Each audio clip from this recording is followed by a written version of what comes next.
Hello, everybody. This is Football Talk with Beef and the Deuce. I am the Deuce. Beef, how you doing? Oh, just busy day. Busy day. Let's get this show on the Get road. it rolling. Well, we've got our OSU. Start off with OSU predictions for the weekend against the University of Ohio. I'm saying 52-7 wins Ohio State, of course. Bob, 55-13. These are all Ohio State wins, by the way. 55-13 for Bob. I would hope so. Robert, yeah. Robert, 48-3. And you are calling it 56-7. So we're all, again, bounced up there, basically, right? And we're all going to be completely wrong. Yeah, probably. But I didn't call a shutout. I just want you to know that. I'm not calling for a shutout here. Oh, I think OU's a lot better than people think, especially after that win against your boys in West Virginia. That's a huge, huge win for the MAC. Mm-hmm. So they're going to go into the shoe with some confidence, I think, and they should. Yep. They are, like I said, overall a good team, well coached, and you've got some hometown boys. I think they said like a dozen of the guys are from Columbus or surrounding areas of Columbus. So it's a homecoming for them, and I'm sure they're going to have some family to come and see them and see them on the big stage. So it's cool for them. It's cool for their program, but that's about all I got for them. I don't see them coming out with a victory. Okay. And now let's go Big Ten upsets of the week. Now, I don't know that we really have any, but let's amuse ourselves here. Okay. New Mexico over UCLA. You could call that one. Interesting. Yeah, and until I realized Alabama had 21 points and they're at Alabama, I thought Wisconsin may have had a chance. But what do you think about them? As bad as Alabama's been playing? Well, if Wisconsin can get back to the old Wisconsin football, which is just run it down your throat, then maybe it gets a little interesting. But they're not there yet. We haven't seen that in the Fickle era. Yeah. And again, it's in Tuscaloosa. It's regardless of how good or how bad Alabama is, it's a tough place to play. Yeah. And Fickle's been struggling. I mean, they're starting off the season 2-0, which is great. But they've played the likes of Miami, Ohio, and Middle Tennessee State. Yeah. So for a reference, there are 14 Big Ten teams that are 2-0 right now. Go Big Ten. Yeah, Big Ten. Go Big Ten. So are you laughing at my New Mexico over UCLA here? No, actually, I'm not, because I think UCLA is just in a world of hurt, especially with your guy, your number one draft pick, Mr. Nico. Yeah. But Vegas says they're giving them 15.5. That's a lot. And if you're a betting man, as of right now, I think, let me pull it up. They got it at 16.5 now. Oh, okay. If I'm a betting man, which you and I both know I am, not great at it, but I am, I would take the points. I would give New Mexico the 16.5. Really? Okay. I think UCLA is just on this struggle bus of trying to figure out some sort of identity. So you're not you're not going for a win for it, but you'd say New Mexico will cover those points. I think they'll cover the points. I think UCLA will pull it off, but it also wouldn't surprise me if you're not Florida Bob crazy out of right field upset San Diego State or San Jose State. San Jose State, yeah. But yeah, I mean, you look at the last 2 weeks for UCLA, they got destroyed by Utah, which a lot of us expected. Right. But then they lost to UNLV, which I don't know if a lot really expected that kind of loss. I mean, UNLV is now 3-0, so I mean they're starting off the season pretty strong. Yeah. But I'm not entirely sure what to take from UCLA outside of an identity crisis. Right. So we'll see. I mean, I hope for the Big Ten's sake they kind of get it figured out. Yeah. But New Mexico likes to throw the ball a little bit, and if UCLA's defense doesn't come to play, they might get embarrassed. So we'll have to wait and see what happens. Another thing that caught my eye was Minnesota at Cal. Minnesota's minus 2.5, and it's at Cal. So I don't know. Typically, Cal's not very good, but they're 2-0. Well, your boy, Mr. PJ Fleck, Sweater boy. He's got something brewing. He does. Starting off the season 2-0 is always good, but again, you're not playing, supreme talent. Right. The only issue I have with the upset is they're traveling to the West Coast, and that typically doesn't pan out terribly well. Yeah. Especially for kind of a middle of the tier program.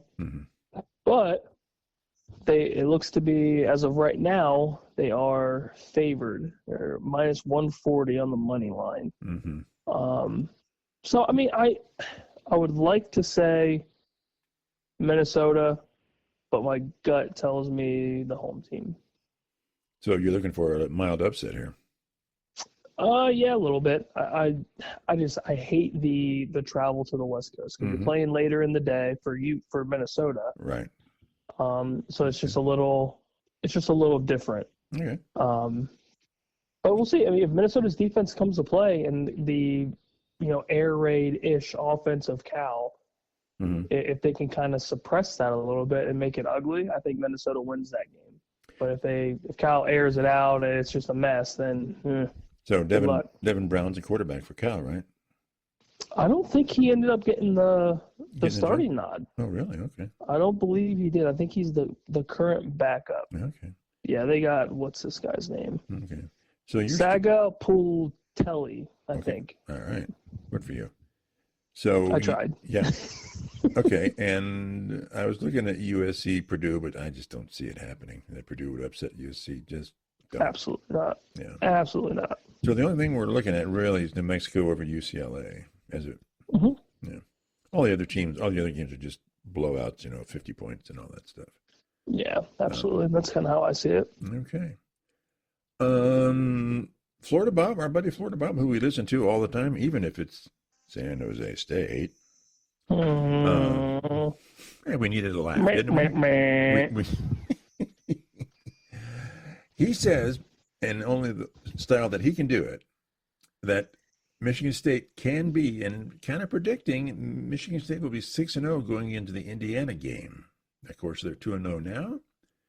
Their next game is Youngstown State, USC, Nebraska, UCLA, and then Indy. So they got Youngstown State, USC, Nebraska, UCLA. So he's saying they're going to win all those games.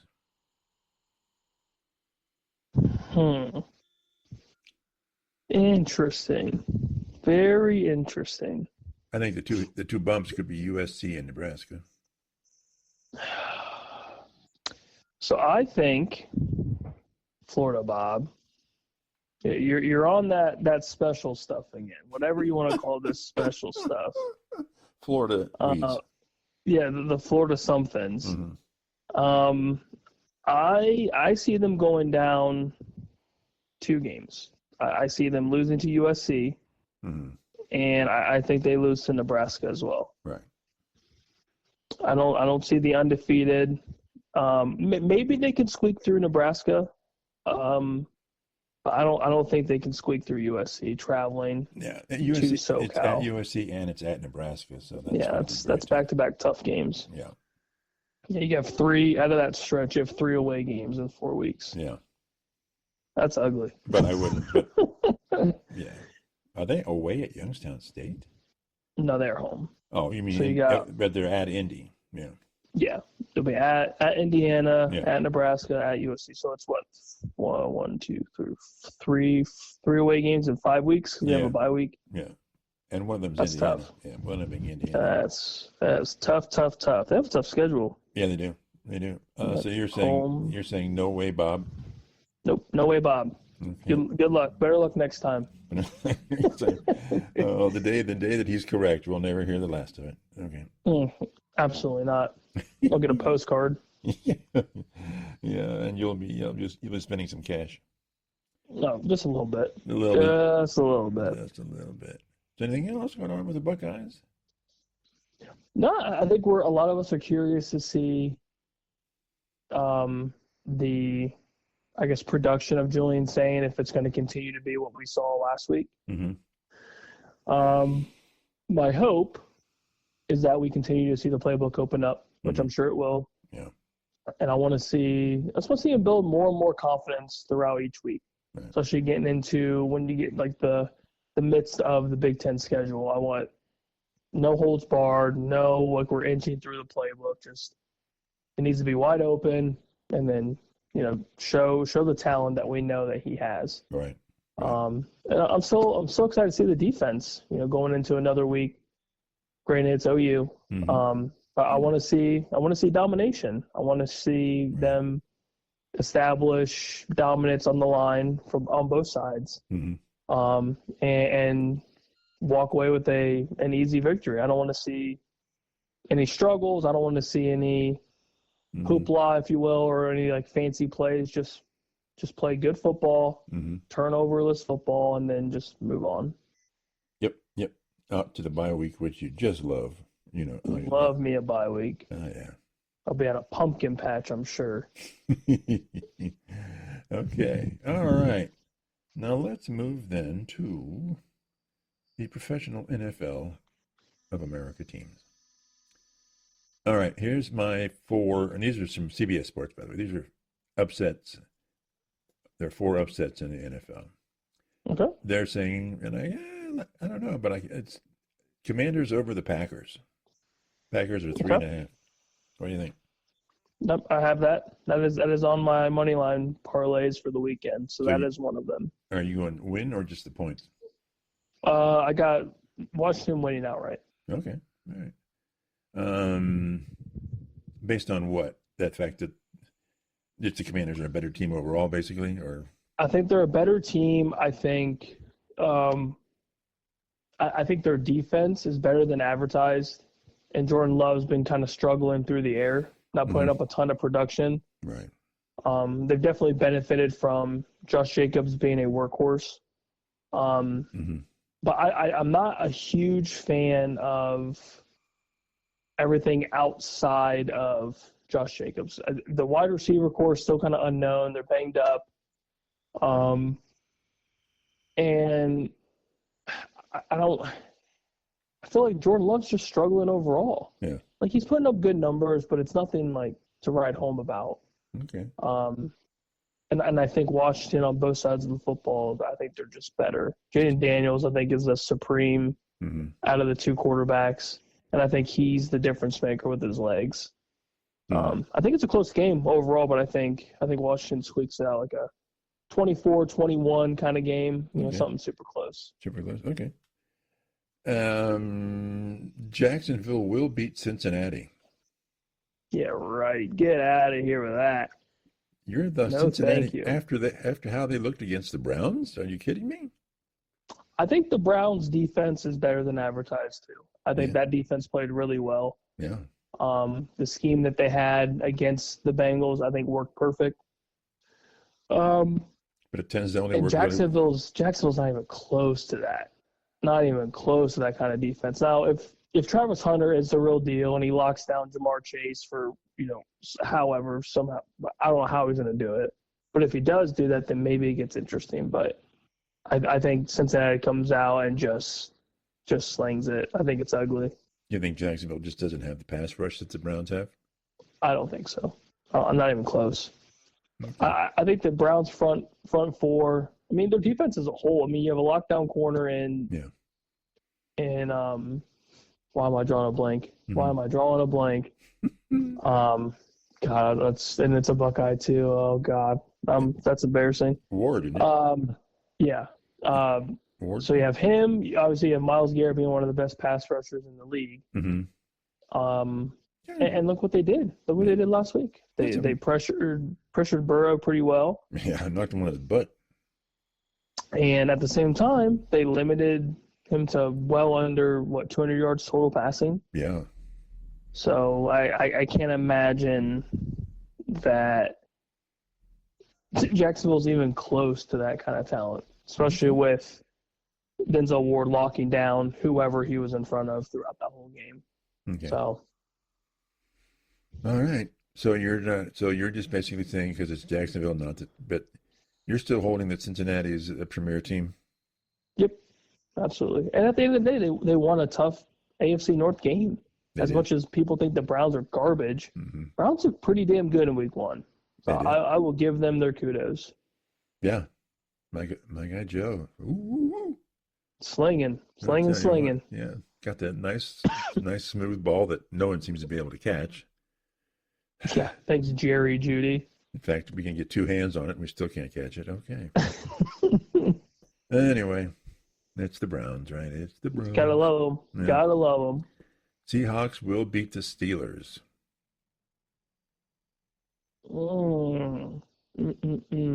Interesting. I'm gonna say no. I liked what I saw with Rodgers and that offense last week.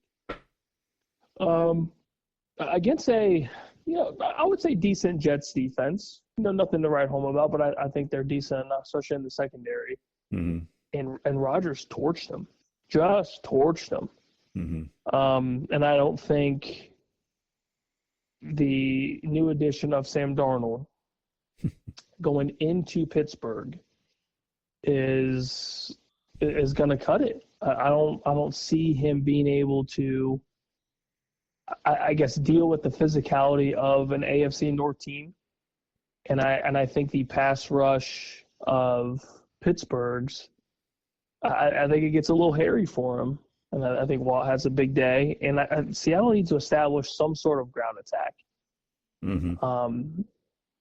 At least last week, from what most of us saw, it wasn't anything impressive. Mm-hmm. JSN had a day. So, I mean, if they're going to win, it's going to be because of Jackson Smith and Jigba. Mm-hmm. But I think overall, I think Pittsburgh's offense will show out again. And I don't see Seattle's defense being able to stop DK Metcalf, Calvin Austin, Jalen Warren on the ground. Or even get enough pass rush to hurry Aaron Rodgers. That's what I was going to ask you. So you don't think basically that the Seahawks are going to get any pass rush at all, per se? I don't think so. I mean, unless Week 1 was just kind of an outlier. Right. But at least from what was seen from them last week, it wasn't anything impressive. But then again, it is San Francisco. Mm-hmm. The Niners are a good team. Now they're banged up, so it's going to be a little different now. But yeah, I felt like Seattle's offense just struggled a little bit. Yeah. And it wasn't anything spectacular, I guess. Yeah. And I'm not a huge Sam Darnold fan to begin with. Right. Outside of his time in Minnesota. So, I mean, we'll see. Maybe he'll prove me wrong. Yeah. We'll get to San Francisco here in a few minutes. Colts will beat the Broncos. Ooh. See, that's an intriguing game. It's very intriguing. Danny Dimes surprised the hell out of me. I will give him his kudos. And that offense looked spectacular. I mean, from top to bottom, they looked great, and they absolutely destroyed Miami.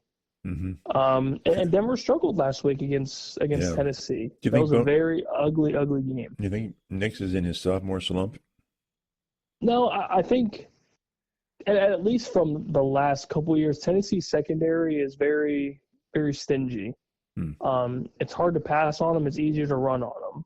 And I think Bo Nix tried to force, a couple errant throws that should have been thrown. And should have stuck to the ground game a little bit more with JK and the supporting cast around him. So I think overall, Bo Nix has a bounce back game and airs it out a little bit better than last week. But I would say Denver goes in and wins. Okay. All right. So now let's talk about a few specific teams. We'll get to our teams here in a minute. Russell Wilson named the starter this week. Is there just nobody else to play? My guess is they're waiting to develop Jackson Dart a little bit more, or at least give Russell a chance to, I guess, bounce back and see if there's anything left in the tank for him. Mm-hmm. I thought the signing preseason was a joke. You're giving this guy, what was it, $20 million to do to do what? Was kind of my big thing. There wasn't really. I don't think there's any gas in the tank for him. I think he's just kind of over and done. Weren't they desperate though for a quarterback? I mean, I think they're desperate for veteran leadership for that position. But I think from what we saw with Jackson Dart in the preseason, and I get it's preseason, he looked good. I thought overall Jackson Dart looked really good in preseason. Yeah. So I'm gonna safely assume that's the next step. Is to bring in Jackson Dart and see what you have now that it's the regular season. And, stuff matters. So my guess is if it's not this week, it's more than likely next week that we see Jackson Dart under center. Mm-hmm. So the Giants are just going to suck it up, Buttercup, and lose, and then get Dart in there, right? Basically. Yeah, I mean, you gotta. My whole thing is if you have somebody that has at least shown out in the preseason, and again, preseason's preseason, but the Giants aren't winning the division. They're not going to the playoffs, and they're sure as hell not going to win a Super Bowl anytime soon. Right. So figure out what you have with your first-round draft pick. See if he's the real deal. See if the offense kind of kicks into another gear, and then go from there. Mm-hmm. It's not Russell Wilson. It's not Jameis Winston.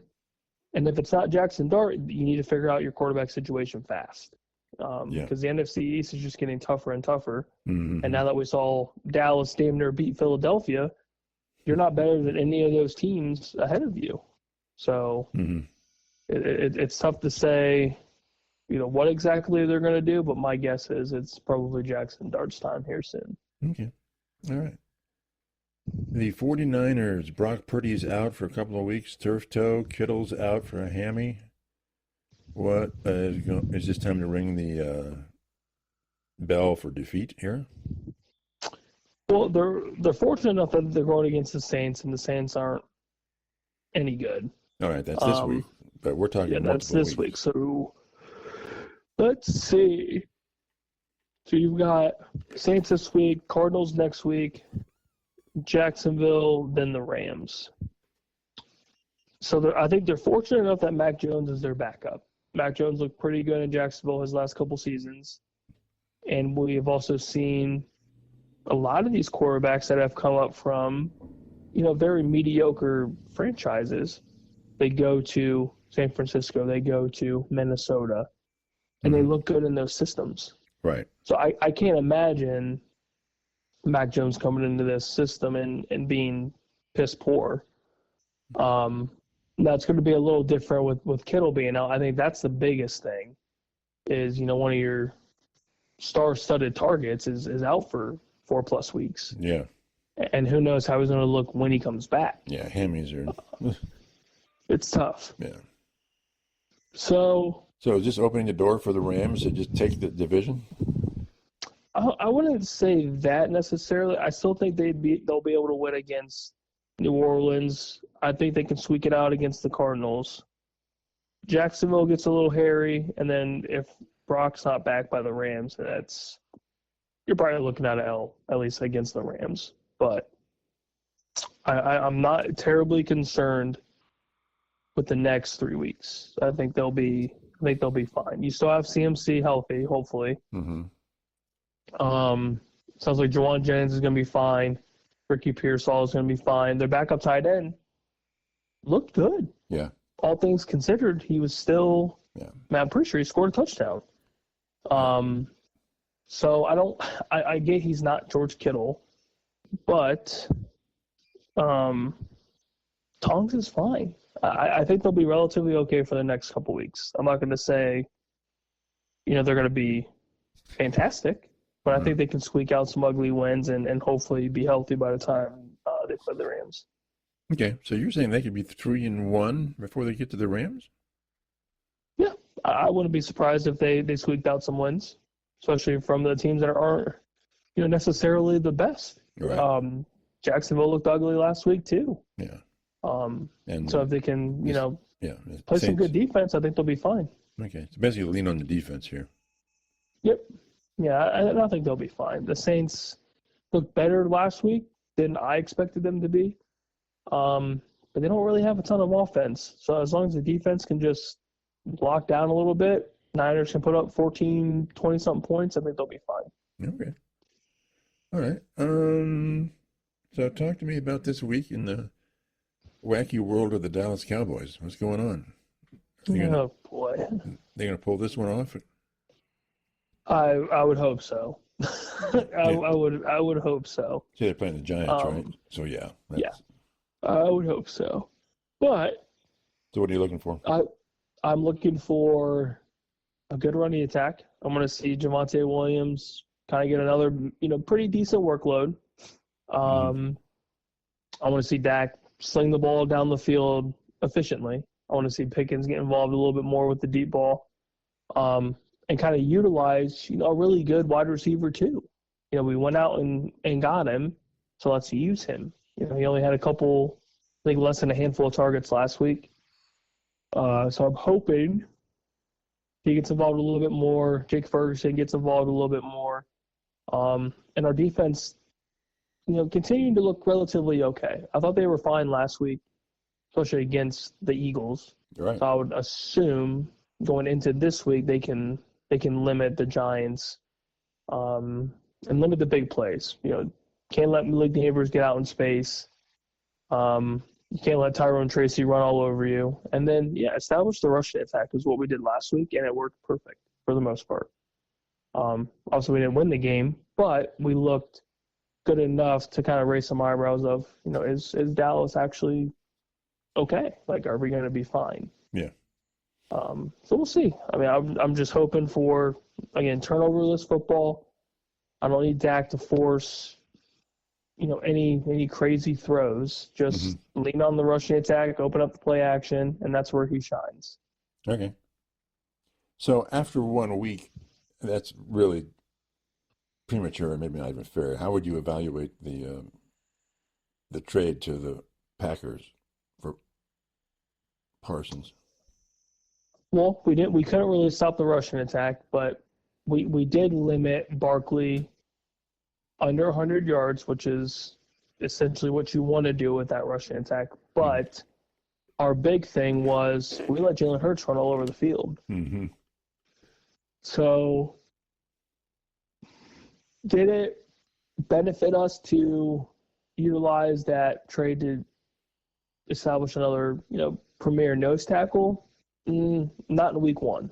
Okay. But I think that's more of a defensive scheme issue and not adjusting properly to what's going on. So I'm hoping that next go around when we play them, we'll have some sort of adjustment, whether it's a spy, whether it's, a certain defensive formation, who knows. So, But then again, it's a tall task to prep for week one, which you're not in a routine by any stretch. Right. You don't really have your midseason running legs under you, so it's just all different. It's all tough. So is it fair to say that the offense runs through Dak and CD? Through the air attack, yes, but I liked seeing them not being afraid to run the ball first. See what you can get, see what the O-line can do. And I thought the O-line, for the most part, even against Philadelphia, looked fine.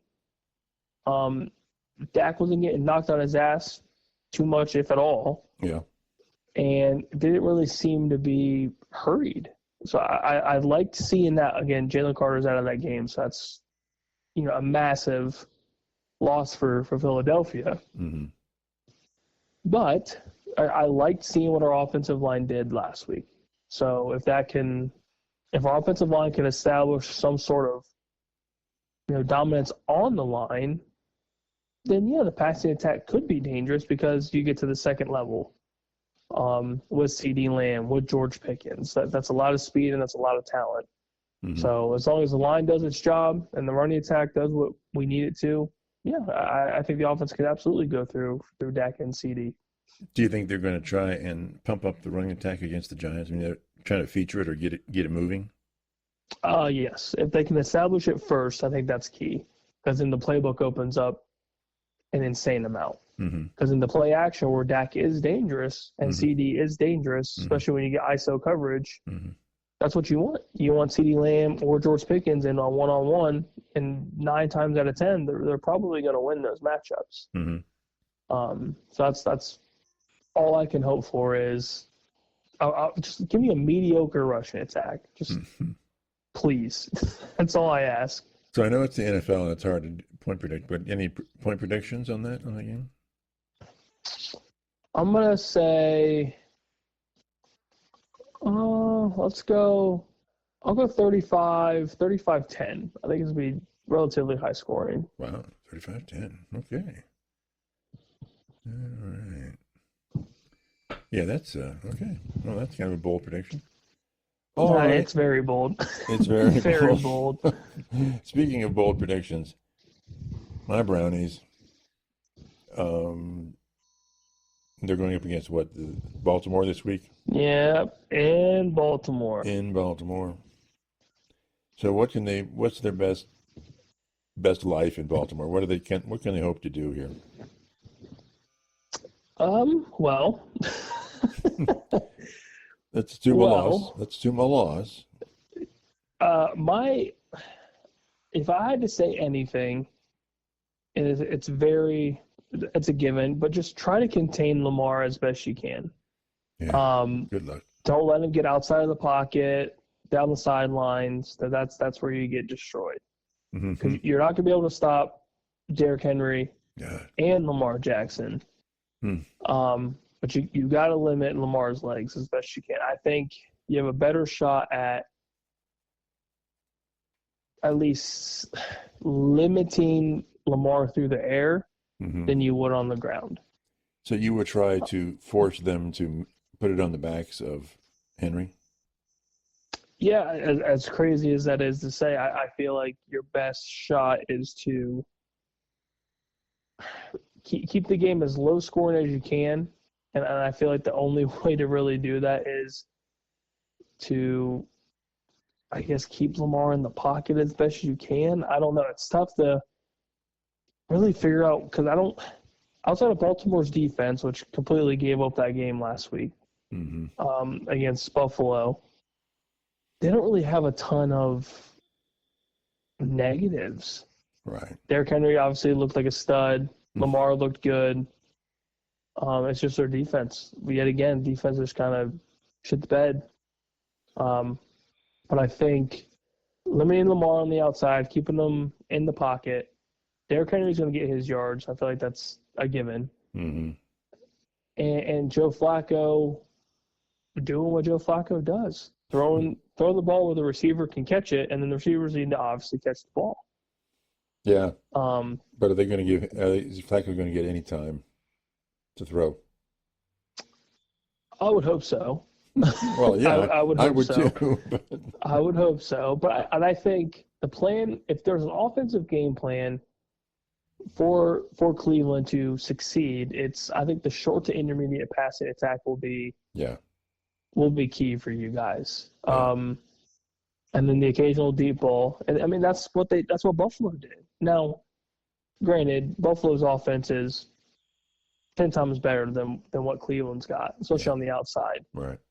But you get Jerry Jeudy in space, and if he actually catches the damn ball, he's gone. See you later. Cedric Tillman, if he's in space, he's gone. And he catches the ball. Yes, and of course, if somebody catches the ball. I like to see Isaiah Bond get a little bit of play time. He's got some speed on the outside if you can get him, one-on-one. What about our tight ends? We seem to have some pretty decent tight ends here. Oh, yeah. Harold Fannin and Chief Njoku. Oh, yeah. That was a nice little wrinkle for you guys, and I think utilizing the 2 tight end set could be dangerous. Could be dangerous. Not a lot of teams utilize the 2 tight end set, and I think the skill set from both of them, they're both different tight ends. Njoku's big body, can catch in space. or catching traffic, if you will.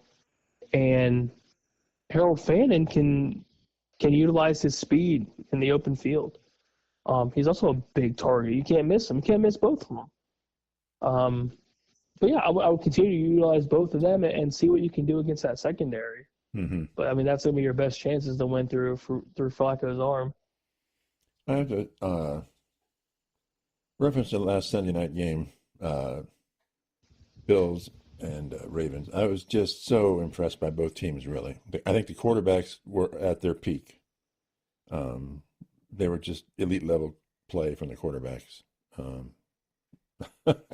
I mean, both quarterbacks deserve to win the game. Is Josh Allen the best quarterback in the NFL right now? He looked like it. That's for damn sure. He damn well did, didn't he? And he looked great doing it throughout the entire game. The 16-point comeback in the fourth quarter just shows how good he is. Yeah. Now they had some fortunate turnovers. Right. Derrick Henry fumbling the ball. Yeah. But even then, like your defense still has to show up. Your defense still has to do something. Yeah. And then once your offense gets the ball, Josh Allen needs to put it where only his receivers can get it. Yeah. And Keon Coleman came out and balled the hell out. Khalil Shakur did what he does every year, and is catches the ball in space. He's a very typical six receptions, 60 yards kind of guy. Mm-hmm. And James Cook looked great outside of all the off-season hoopla with him. Mm-hmm. He came out and did what he does. Mm-hmm. I think he had almost 100 yards all-purpose or close to it. Yeah. But yeah, I mean the whole team as a whole just looked dangerous. Looked dangerous. Their defense is still kind of a headache because they either show up or they don't. But when they needed to, they did. And that's all you can ask for. I was really impressed with Derrick Henry. When he gets into the secondary, it's almost over. He was just running away from Buffalo's corners. They were just running away from him. Aside from not being able to tackle him when they got to him, most of the time they couldn't get to him. And it reminded me. I know you're going to go, oh, here you go, but it reminded me of Jim Brown. He's just such a dominant player when he's in there. So hard to bring down. And when he's in the second level, he's gone. Yeah, it's like, and it's just casual.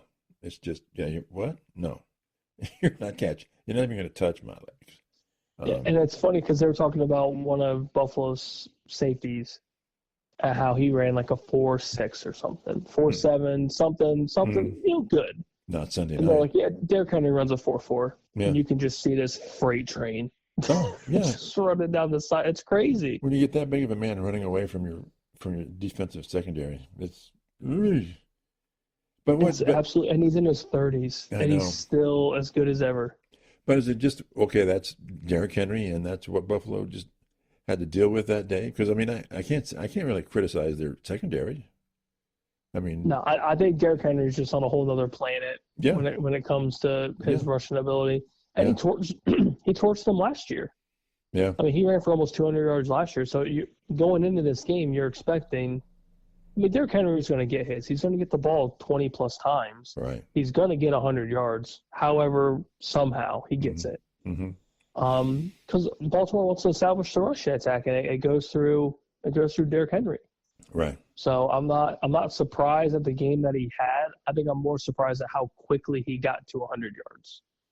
I mean, it was like the blink of an eye. Boom. He had this big 50 yard. He had a 50-yard rush, and then he had 3 over 30. Mm-hmm. Oh. Yeah, he's just a whole other beast, and the fact that Tennessee let him go is crazy. Just absolutely crazy. Yeah. I wonder if he just wanted out too. Oh yeah, well, I would too, especially now with all the success he's been having. Yeah. I'd say in Baltimore until I need to retire. Yeah. Pay him what and they're still underpaying the running backs. That's what's killing me. As valuable as he is, and they're like, oh no, I don't think so. Him, Barkley. I mean, you can even say CMC when he's healthy. Mm-hmm. I mean, they are so valuable to their offenses. Well, they deserve to be paid. I know CMC goes through like his injury hiccups, but when he's on, he's almost untouchable. Yeah, it's just a different style running back. Mm-hmm. But why? What? Pardon me. Why then are defensive ends and edges getting more money than a Derrick Henry? It just blows my mind. It's almost like it's the flavor of the last couple of years. It goes, It's a trend. kind of goes, yeah, it goes through quarterbacks one year for the last couple of years. And then I still think the mishap with paying Todd Gurley and Zeke at the same time, and then having Todd Gurley just insanely injury prone.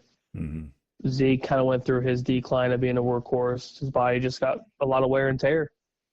I think that scared a lot of people. And then you've got your current contracts here now were like James Cook got a 4 for $40 for an extension. Barkley, I think, got like a 2 for something, 3 for something. Derrick Henry got a 2 or 3 year extension. Like they're doing it bit by bit, which is, I think that's fine. I think you start with like a 3 or 4 year deal, get the 10 to 15 million or whatever. And then if it's going well, then you do extensions. You do kind of like bit by bit. And I know the biggest thing is guaranteed money. And of course everyone wants guaranteed money, but that position is just, there's just so much wear and tear, game in and game out, that I can see why, from that perspective, the running back position doesn't get a ton, even though it's viewed as being, depending on what team you are, one of the most valuable. So, like for Baltimore, he has to be one of the most valuable players on that team. Yeah. Oh, yeah. No doubt. And then it depends on how you perceive those defensive ends. But I guess if you have those premier guys, you want to keep them for the long haul. So I guess it just depends on who you have, like a Myles Garrett, T.J. Watt. The list goes on. Max Crosby, like those are just generational guys, and I think that's why it kind of looks skewed. But there really hasn't been, at least from what I can remember, so many good defensive ends all at one time, and that are all getting paid at the same time. It's usually kind of sporadic.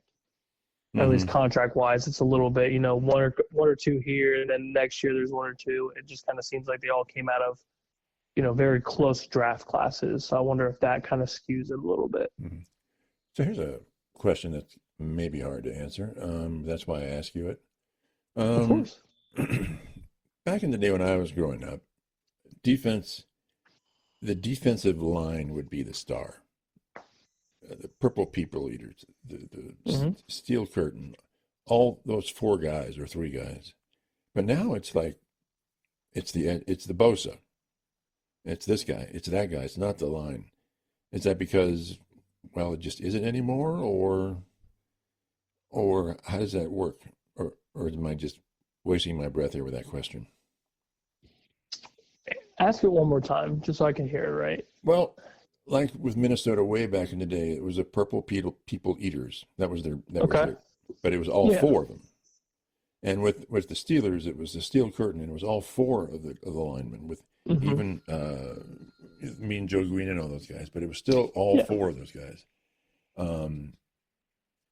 And so I think is it just the rise of the individual in the NFL, or I don't know. I think so. I feel like you've got, so like with Myles Garrett, he's just been the dude on the defensive side for so long. Yeah. So I feel like the whole individualization of him is just because the Browns defense hasn't really been anything loaded with superstars, if you will. Well, yeah. So you've got Denzel Ward being locked down, and that's basically been it for a while. And then obviously Myles Garrett. But if a Garrett's doing really well, then a lot of times the other edge or the other guys would feed off of that because they're focusing a lot on Myles Garrett, and so those stats would get pumped up. And they're not that they're bad. In a perfect world, it absolutely should. Okay. But yeah, I could see where lately it's been about the individual, about like their individual stats. There isn't really a ton of, as a defensive whole, like this is what's happening, unless you're like the Denver Broncos, for example. Their defense was just insane last year. Yeah. Oh, yeah. They had their defense was the Orange Crush way back in the day. Yeah, so like they're starting to become a major factor in a lot of these games, forcing turnovers, pressure on the quarterback. The list goes on. But it kind of seems like there isn't really, like how there was in the past, there's just lockdown defenses. You don't really have that anymore. You've got good defenses throughout the league, but there's not one team that you look at and that's like, yeah, you're not scoring against these guys. Yeah. The last group would be the Legion of Boom that I can think of with Seattle. Yeah. That's kind of been the last full defensive unit that's been listed as, like you said, the Steel Curtain or Orange Crush, Legion of Boom. I think that's been the last time that I can remember. Yeah. I mean, I wonder if it started with free agency and everything. So maybe. Yeah, I'm sure a lot has to do with just everyone wanting to get paid, and then it's just solely focused on them, not as the team as a whole. Which I guess that's kind of the world that we live in now. It's very selfish, if you will. It's it's about me in the moment, and then once they get paid, then it's like, okay, let's make this unit better then. Yeah. So I feel like it's kind of there's steps to it. Okay. If that makes any sense. Yeah. Okay. Anything else before we say goodbye? Hey, go Buckeyes. Go Buckeyes. Go Buckeyes. Indeed. All right. We'll talk to everybody soon. Bye.